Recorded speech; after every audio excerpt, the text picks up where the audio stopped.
আমি কোনো সময় আমাকে পারফেক্ট মনে করি না এবং মনে করিও নি, কারণ প্রথমত হচ্ছে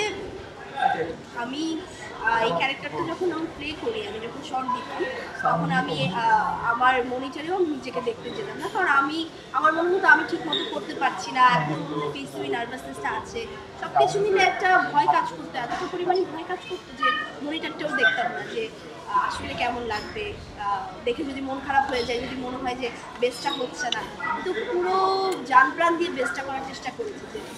এটার অনুভূতি মানে প্রকাশের মতো, এটা বিয়ন্ড দ্য স্কাই একটা ফিলিং, কারণ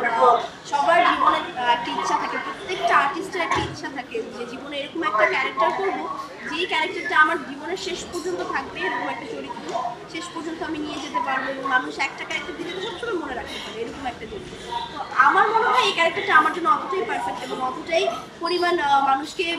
সাড়া দিয়েছে যে আমার আর কাজ না করলে চলবে, আমার মনে হয় শেষ পর্যন্ত আমি এই ক্যারেক্টারটা নিয়ে থাকি। প্রথমত এইটা আমার জন্য একটা অনেক বড় নিউ এক্সপিরিয়েন্স যে প্রধানমন্ত্রীর সাথে বসে সিনেমা দেখা।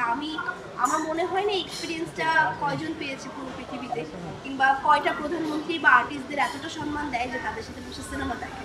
তো আমার কাছে এই জিনিসটা অনেক বেশি স্পেশাল,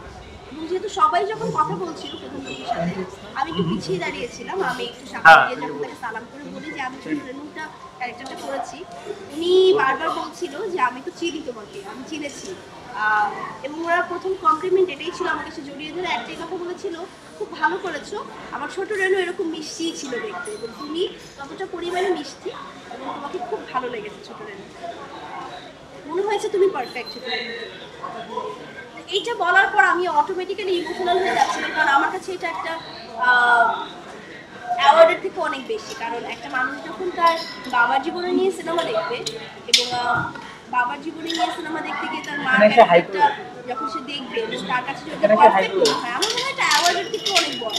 যে আমাদের অ্যাওয়ার্ড সেটা যদি প্রধানমন্ত্রী হয়, সে যদি দেখে এই কথাটা বলে, তখন আমার মনে হয় এটা এখানে এটা একটা অ্যাওয়ার্ডের মতো। এটা আসলে মুজিব যখন হচ্ছিল তখন আমি হচ্ছে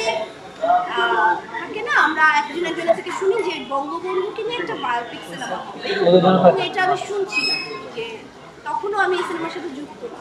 তখন দেখা যেত যে স্কুল কলেজে বলছে, ফ্রেন্ডসরা বলছে যে আরে বঙ্গবন্ধুকে নাকি নিয়ে একটা বায়োপিক হবে, এটা নিয়ে অনেক বড় পরিসরে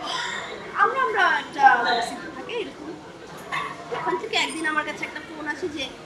আমি সিলেক্টেড একটা বায়োপিকের জন্য, মানে আমাকে সিলেক্ট করা হয়েছে অডিশন দেওয়ার জন্য, এবং আমাদের জানুয়ারির 10 তারিখে অডিশন দেওয়া হবে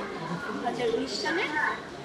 তো আমি প্রথমে বিশ্বাস করিনি, আমি আমার মামার বাসায় ছিলাম, আমার তখন শীতের ছুটি চলছে কলেজ থেকে, তো মামার বাসায় থাকার কারণে আমি বাবাকে ফোন করি বলি বাবা এরকম একটা ফোন এসেছে, এটা কি আসলে এরকম কিছু নাকি অনেক সময় স্ক্যাম থাকে, আমি স্ক্যাম ভেবেছিলাম যে নাকি এরকম কিছু, কারণ আমার বিশ্বাস হচ্ছিল না আমাকে কেন অডিশনে রাখবে, তখনও আমি কাম ব্যাক করিনি। তো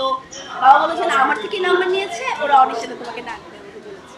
তো আমার তখন মনে ছিল মা কি বলে এগুলো, আমাকে অডিশনে ডাকবে, আচ্ছা ফাইন। আমি গেলাম অডিশন দিতে, আমাকে একজন মেকআপ আর্টিস্ট ছিল ওখানে, উনি একটা ফেসে একটা লুক দিল, এবং যেরকম আপনারা দেখতে পেয়েছেন পুরো সিনেমায় যে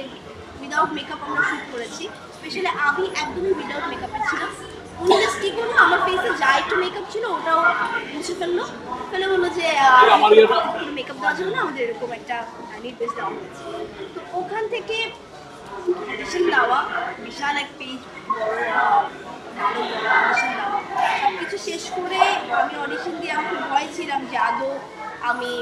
ভালো করেছি না কি করেছি আমি ঠিক জানি না। এবং তারপরে ওইটার পরে যখন আচ্ছা